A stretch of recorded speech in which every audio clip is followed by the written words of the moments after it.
Thank you all so much for coming tonight for this very exciting event. We can't wait to hear everything you have to say. You can see these two best friends chit chat up here and have some of your questions ready to go. I'm Amy Joyce, Gail Weiswasser. We own Wonderland Books that we opened in December. We own a bookstore down the street, and I think it was within hours of opening this event up. It was sold out. We knew we needed more seats. So thank you all for coming to Imagination Stage. This is our first event here. So a few housekeeping details. After the Q&A tonight, we have a reception to come out the door here, and on one side to the left there'll be a reception with wine and desserts and sweets, and on the right there'll be a meet and greet where Kate will be happy to talk to you, and if you don't have a signed book, you can sign a copy for that. There's a lot of you here tonight, so meet and greet, but we're going to be making sure we can keep it. I know it's hard. We all want to talk to Roma. Yeah. And if you're inspired and you want to get a copy for a friend or a gift, we have extra copies up in the front. And you have a wonderful time. Enjoy. Thank you for coming.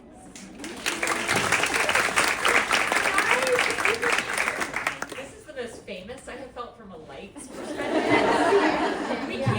We can't see you. We believe you're there. So my name is Molly. I'm one of Kate's good friends from college and beyond, as we are far beyond college now. But I am so excited to be here with our New York Times bestselling author, Kate. On the final leg of this tour.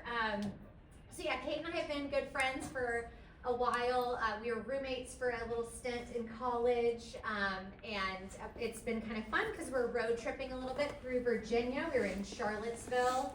Also, just DC traffic was an experience for us today. That we were like, oh boy, it's still red on Google Maps. I was like, we'll go from Charlottesville and we'll just like jump over to Bethesda. There was no jumping. No. It was a brawl. It was a brawl. And so I was thinking about in college, a road trip we took to Chicago. We packed our Pathfinder with 7 of us and a car top. And on that road trip, we were going to see a friend. It was a bachelorette party. We were like the young ones that got invited. And on the span of that road trip, we thought it would be cool to do a performance when we got to the bachelorette party. And I can tell you it was not the vibe that was the bachelorette party. We made our own lyrics to a Justin Bieber song, I believe. One Less Lonely Girl. We changed the lyrics for the bride. And it was silent in the room, like people looking like, oh boy. And so we have not performed a song. We've prepared a song for tonight, so we will just go ahead. No, it's a thing. It's a thing, I promise. But yeah, I can remember back in the days of Kate starting Naptime Kitchen, and I actually was thinking the other day you were making these little wraps in your, like, I don't know, they were like these little Thai wraps, and you're like, can you film this for me? And I'm not good at that. And so I remember standing on something and filming, and you were like, should I do something with this? And I was like, sure, go for it. And we all say, like, wow, I can't believe this is happening, but we all can. All of us who know her can believe this is happening because Kate is so incredible and wonderful. And one of the things that is so special about being Kate's friend and friends in real life, knowing her on the internet, they always want to know, is Kate as great in real life as she is on the internet? And I'm always like, absolutely not. She is so much better in real life. And so as anything you think of Kate, she is even better in real life. So just so special to be here with you, and y'all have submitted some great questions, and yeah, just excited to take it off. Okay, Kate, so I've got some questions for you first. Okay. So, you have always been online. So what made you kind of switch to writing a book? What made you want to do that? Yes. So being online, especially like I was at the beginning where it was like a 4x4 image and some text underneath it, and it was so great. You would take like one picture of something, you would write a little caption, and people liked it. And then it became like, you gotta make a video, and you gotta edit that video, and you need to put some music to that video, and it just became very fast-paced, which I really enjoy. Like, I love the creative process, but I felt personally that when I started to ingest content in that way, I would get interrupted, and then I would like try and come back and find what I was looking at, and it would have disappeared or refresh, or I would like go to read an article online and need to subscribe, or have like a million pop-up ads and I was like trying to read. And then at night is normally when I read a book. And I just had this like feeling whenever I read a book of like, hey, you can just slow down. Like nothing's interrupting this. And if it does, you just like put a little bookmark in. It's not going anywhere. And there was just this feeling that I loved when it comes to reading a book that I was like, man, I would love to create something that has this feeling behind it of like, it's not going anywhere, take your time, read it whenever you want to, like just this tangible thing. And then I remember like having feelings of that, of like, gosh, I would really enjoy this. And then a very specific memory, I was with two of my girls, I was with Scout and Millie in our kitchen and we were making cookies. We were making the chocolate chip cookies from the Magnolia Bakery cookbook. And I just remember the cookbook like being open on the counter and the screen never dimmed. Like I didn't have to unlock the cookbook. Like it just was open. And I just was like, gosh, this is such a nice, again, just this like feeling of like, it's not going anywhere. Read it when you want to, like something very tangible. And so I felt like I had this idea of what I really wanted to talk about, and that just felt like, man, this is the way I want to talk about it, in a way that's like slow, process at your own pace content. Yeah. I think we're all thankful to have that in our hands now. So was there, while you made the switch, you were going to write a book, was there a chapter that was especially challenging to write? Yes, multiple of the chapters were very hard to write. Even still sometimes I'm like, oh my gosh, I wrote that in the book. Like someone will bring something up and I'm like, oh yeah, I did, I wrote that in the book, didn't I? Like it's like, sometimes I feel like I was crazy, some of the things. But the friendship chapter was probably the hardest to write. I think I don't know why, it just felt like I really wanted to get a point across.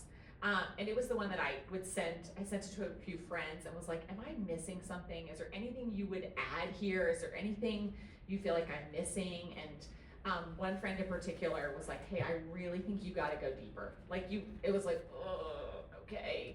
And so there's some stories in that chapter of just like insecurity in friendship. But what was crazy, it was like that chapter felt the hardest to write, but on the back end, when the book came out, it was the chapter that was by far the most response that I got from people of just like, thank you for writing that. Thank you for bringing that up. Thank you for talking about that.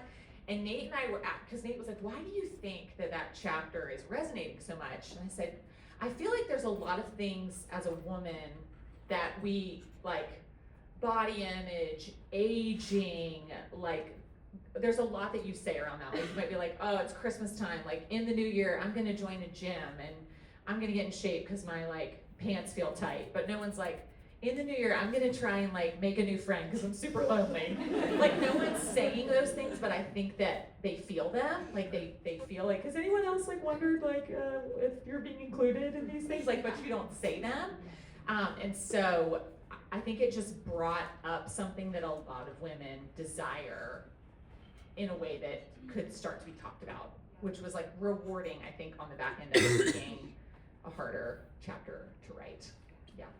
And we all appreciate you being so vulnerable in that, I think, because it is such a great jumping off point for deeper conversations with people. And you just chose to go first to thousands of people, and we appreciate that. So, okay, how do you stay present mentally? Like when you're at home with family and you're juggling work and the stress of everything else, do you get mom guilt? Like, kind of, can you speak on that a little bit? Yes. I feel like if anyone in the room is like, oh, golly, like juggling between work and responsibilities and motherhood is hard. Like, it's so hard. And I feel like it's just this rare difficulty because even when you're like trying to go to the bathroom, someone is saying your name 30 times. It's just like a very interesting little world to live in. So it is definitely something that I am still like actively learning how to turn off the work part of my brain and to like, just not think about it as much. I use my Apple Watch remind feature more than like, I think the average person of like, if something comes into my head, I'm like, remind me tomorrow morning at 9 a.m. to call the doctor. Like whatever it is, I just like throw it on my Apple Watch to get it. I've been hanging out with you, like, at 5 minutes. I mean, it's like I'm Inspector Gadget, and then like the next morning at 9 a.m. there's like 8 reminders, but I'm just like, I just have to like get whatever it is out of my brain. And then from a mom guilt perspective, something I've been really ruminating on in the last 6 months is I think for a long time, I felt like I really want to be a very present mom, and I also want to be really great at my job, and I also want to like have my home be clean, and I also want to feed, make dinner. And I realized that like if I was thinking a lot about my girls in particular, and I was thinking like, for some reason Scout was just in my head because she's my oldest daughter, of just being like having her think, gosh, my mom did it all. My mom was at everything, and she worked, and we had dinner on the table at night, and I was like, gosh, I actually don't think I want that for her. I don't want her to think that I just excelled in all of these categories. And something about that really flipped the script of like, I want my kids to understand that life has a lot of trade-offs, and that that's okay, and that you miss certain things, and that's okay, and you can like regret things, and that's it. Like that's I think a large part of the human experience, really. And so that I think has really helped with mom guilt of just like, okay, I'm gonna choose not to feel really guilty about this because this is a trade-off that I'm making. But then also that they would know that sometimes my trade-off is something that I'm getting to do and really enjoy, and that that's okay too. Like getting to go on a book tour and be like, I'm so sad that I'm leaving, but I'm also really excited. Like this is really fun for me, and that I guess I want them to know that they can make those trade-offs, and also that if they really enjoy what they're doing, that's great. Like they don't have to feel guilty about it. So I hope I answered the question. That was a lot of thoughts. I love it. This is a kind of in a similar vein, but do you have any advice on how to limit, my own, not me, whoever wrote this question, is like my own interaction with social media and my phone, so I'm modeling that for my kids. What does that look like, especially being online for your job? Yes. Something that I've started to do a lot more, especially as the kids get older, is I try and, I think I read this somewhere, I can't remember, but it's like, I try and tell them more often what I'm doing on my phone, and that sometimes can like call me out of being like, I'm scrolling. Like it's, but if I'm like, hey, I'm trying to send a text about basketball practice tomorrow, or hey, I'm posting a reel that needs to go live today, like, cause that's for work for them. And so a lot of times when I say it out loud, it can help them know, cause it is very ambiguous if you're a child to be like, when is it work and when is it not work? And so I have found that it's helpful to explain to them if they're home. I'm lucky in that 3 of the 4 are in school, like, 8 to 3 or whatever. And so I try and get a lot done in that time frame. But telling them what I'm doing is a helpful way. And then I feel like this is one of those things where it's like, you have to know yourself, and if it's like, you just gotta put the phone away. Like and I kind of am that way, like I just am naturally like inclined to open it and check it. And so it's like, I just have to like go plug it in the bedroom sometimes so that I'm just not going to check it, which is my tendency to do, so. I feel like everyone relates that, even if your job is not online, it's like an email can pop up for like, sign the kids up for this, and it's so easy to get distracted, and that makes sense. Sometimes just putting it up is so helpful. Okay, so how do you evaluate new traditions and memories to create with your own family? Ooh. It's so funny because I feel like when you ask the kids the things that they love, you're always like, golly, why am I trying so hard? You're like, wow, that was the thing that you loved. A big thing I always ask is like, is this sustainable? That's a big, like, I don't know why this is like a core value kind of question, but that's something Nate and I ask a lot of like, is this sustainable? Is this something sustainable? And I think it's totally, like, for instance, going on a book tour is not it's not like a year-long sustainable, but it doesn't have to be. It's like, this is a set season that we're doing this, but for something long-term, I'm like, is this sustainable? But then at the beginning, like, we'll do it again this Christmas, I normally ask them, like, what is one thing you really want to do? And their answers are just great normally. I mean, we're lucky, no one's saying like, go to Rockefeller Center, you know, but it's like, I wanna watch Elf with popcorn, and you're like, great, you know? Okay, like, the things that they remember are normally much easier than what I build up in my mind. And I feel like I wrote about this, or said something about this recently with asking Millie about her birthday. I had like, really, her birthday was in the middle of book tour, and I'm like, oh my gosh, and then when I asked her like, what she wanted to do, she wanted to watch a movie with two friends and have Papa John's pizza and eat ice cream. And it was like, okay, yeah, like that is like so doable.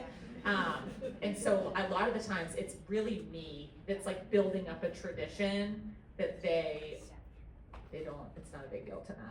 Although unfortunately Millie did ask for a trip to Africa one She time. did. And I was like, what if instead we went to Durham? It'd be a great time. I took her to visit Molly. I was like, look at this place. She cooks well. She cooks well. Oh, and one more note on traditions. I have said this on my Instagram before, but I vividly remember that one year my mom just cut stockings. Like, we just didn't have stockings. And I think she was like, I'm done. I'm over it. And like, I don't remember her saying that, but what I'm saying is at some point we had stockings and then at some point we didn't. But like, it is not something I ever think about. And we don't do stockings in my house. I don't own them. We don't own a mantle, so that helps, you know? But like, my kids just don't get stockings. And it's just one of those things that I'm like, It didn't cause severe lifelong trauma for you. and I'm like, I think we're gonna be okay. Yeah, And so I guess I'm like, if there's this thing that you're like, just dying under, I'm like, could you mix it? You know? Yeah. Because that's what Berta did with stockings. Like, she was like, I'm done.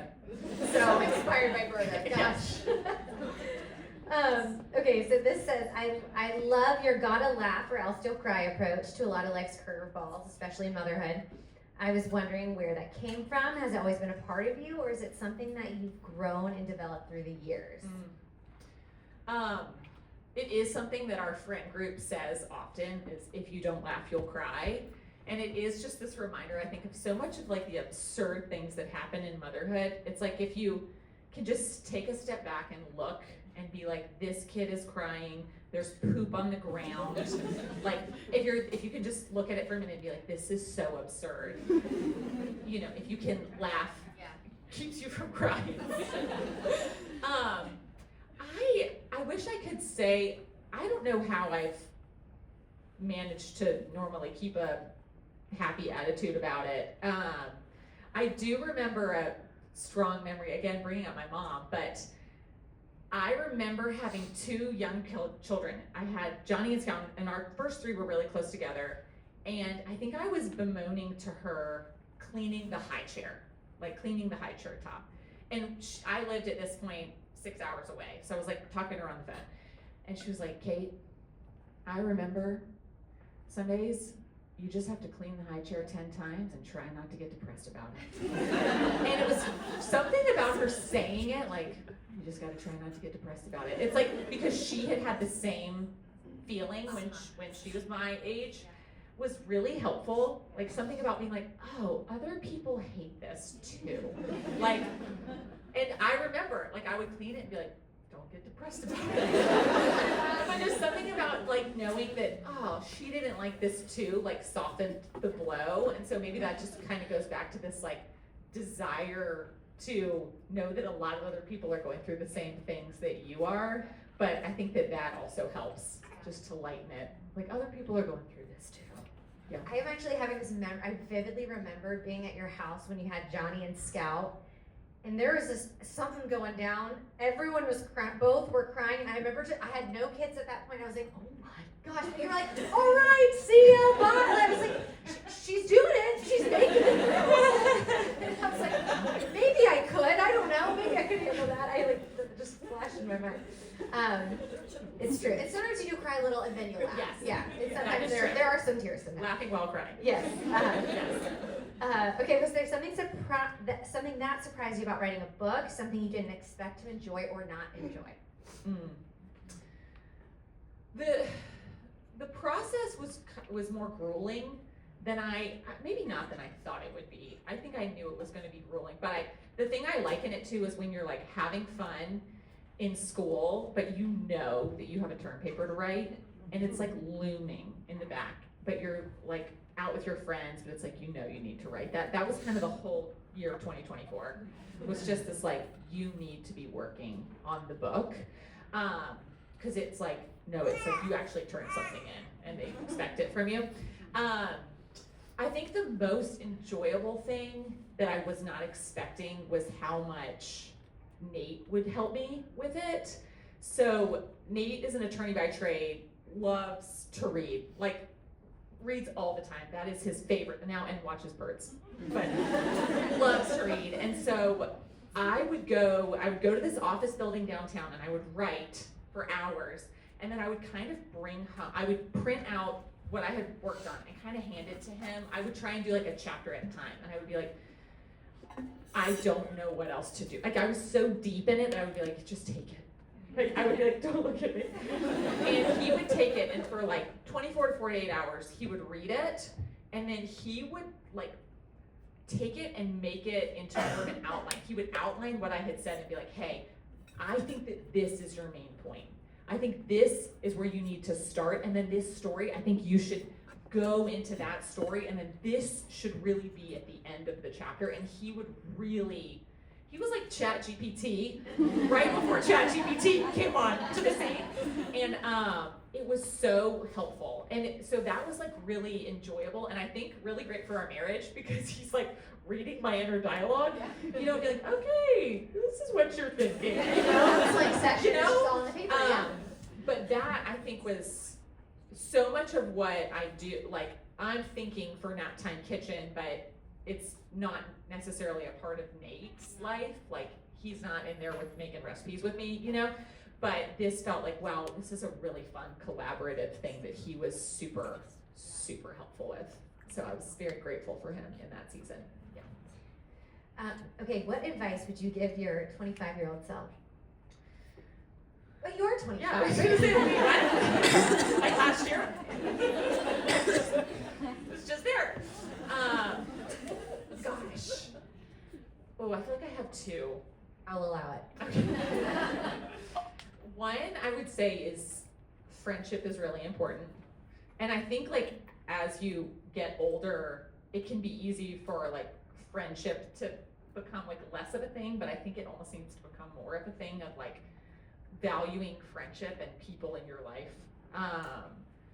And kind of like piggybacking on that, I think I would say the things that I was feeling as a 25-year-old, I would probably be like, hey, everyone else is feeling those things too. And I think the book kind of was like a cool way for me to share things, and then again, have a lot of people say, me too, I feel that way too. But at 25, I'm basically believing, I was like, I'm on an island, I'm the only one that struggles with this, nobody has a hard time with this. But it was like, no, probably everyone else does too. Yeah. To last year, you. We only learned in 1 year. Okay, so what kind of books do you like to read? I love really sad historical fiction. It is my favorite, like, the World War II, just the heroine dies, everyone is sad. Like, that is my favorite kind of book to read. I like it to be historical fiction because then I'm learning something. But Kristen Hanna, if anyone in the audience, I love her books. And it's like I go in, it's like you read that main character and you're like, she's gonna die. Or someone she loves is going to die. And I'm like, oh, I love it. They get me so sad, but it's like this great feeling of sadness. I do not enjoy rom-coms. They're too happy. I will like watch a rom-com, but I want to read a sad story. So if you have a depressing book, let me know. Okay, as you head into the tween years, what is top of mind for you parenting-wise? Okay. One more note too on the depressing books, they really put life in perspective. Like, you're having a bad day, but then you're like, I didn't live during the Dust Bowl era. And now it's been rough. You know, like it really puts things into perspective. So, just, a little tip. Gosh, headed into the tween years, I think something I am really learning. So, I feel like when you have young kids, bedtime, like after 7 p.m., you're like, oh, I'm gonna just enjoy this. But now, like, that's right when the tweens like turn on. And so I'll be like, I'm gonna get in the bath and I'll put on Friends and I'm sitting there and I like hear it and I'm like, and I like pause the iPad and I'm like, what's up, Scout? And she like wants to tell me about her day and I'm like, okay, this is where I am, So I think top of mind is like noticing when they're wanting to share, which is the exact time I want to not share. But like so kind of, it's like I'm restructuring my day kind of like, okay, when can I have that downtime? Which now I get more of when they're at school. Like it's like the calendar flips itself a little bit. Like I used to be with them all day and now I'm not with them all day. Now they want to be with me at 9 p.m. But it's like, okay, how can I restructure a little bit to give, like, it's almost like how can I do self-care for myself so that I'm with it at 9 o'clock at night, and like how can I be available then? So just kind of like noticing how this is changing. It's probably the practical side of me is like, okay, this is what's changed. How will I practically finagle things to look differently so that I'm better available at that time? That feels top of mind right now. Isn't it crazy to think too, there will be a time when you have to like stay up for them to get home from Yes. something? I will say, Oh my gosh. I feel like every weekend, like our kids are just, maybe Johnny is sleeping over with like one that is best friend, like he's not even like doing a lot of sleepovers, and like every Friday, Saturday night that by 9 o'clock, it's like the house is locked, everyone is in it. Like for some reason I'm very aware that there's gonna be a phase where like they're wanting to like go places at night and I'm not there and I'm like I am like holding it, like this is the best feeling. Like I'm not, it's like I'm in this like little bubble of like the worry phase is not to that yet. They're not driving, like I'm like this is so nice that I'm really relishing in that. Okay, this is your final book tour stop, which is crazy. It is. I've been sad about it. But so what has been your favorite part about the book tour? Like what's it been like for you? Yes, this is my final stop. This is stop number 10. It has been really wonderful. And I think something I've thought a lot about is a lot of times people will come up to me and they're like, I know this is so weird because I feel like I know you, but like you don't know me, but like, it's like this parasocial relationship. But I think for me, it's like, while I don't know each of this like individual person, for me, for almost a decade now, I've been on like this side of the screen and there's like these usernames, that like are in my DMs or like comment on things, but like to see actual human beings is so rewarding. Like it's like, this is so fun. Like, I mean, it's time, like it's time to go home but I'm like, oh, I think I'm gonna be sad. Like just it's the way that like human relationships are just more rewarding. It's so rewarding to meet people in person. And I have just like loved it. Or like someone will say like, I love this recipe, and I'll be like, I haven't made that recipe in 2 years. Oh my gosh, I should make that. Just like, it has been so fun to me. Even you guys that I can't see. It has been so fun to just meet people in person. And so I guess if anyone's like, oh, it's weird because I know you don't know me, there's like a deep level to which this is very rewarding for me to do. Yeah. Incredible. Okay, so one last question. Will there be another book? just curious. I think we're all curious here. I mean, the long and the short is I just don't know. It's not like I don't have this like great formed thing in my mind. It would be a while, I think. I mean, Nate would be like, I don't know, guys. 2024 was like the best of times and the worst of times. Like I would look at him and be like, why did I do this? Just the writing part, I think was a lot. But on this side of it, it's like when I meet someone that's like, I follow Naptime Kitchen, I'm like, it's always been like really special. But now when I meet someone that's like, I read the book, I'm like, oh, okay, like you really know. Like it feels like deeper in terms of like a connection piece, and that I've really, really enjoyed, like on the backside. But I kind of like they say writing a book is like having a baby. And I kind of, like when you ask that, I kind of feel like I'm holding a newborn.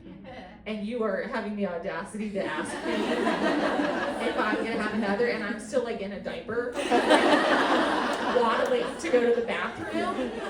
So I'm just gonna hold my newborn just a little bit. Well, that's amazing. Thank you. We will all be ready whenever you're ready to get the diaper back on. We'll be prepared. But thank you for answering all these questions, and it's just been so Yes. fun. As this being like my final stop, thank y'all for coming and for being here and getting your Friday night. It really has been so fun. So thank you for coming.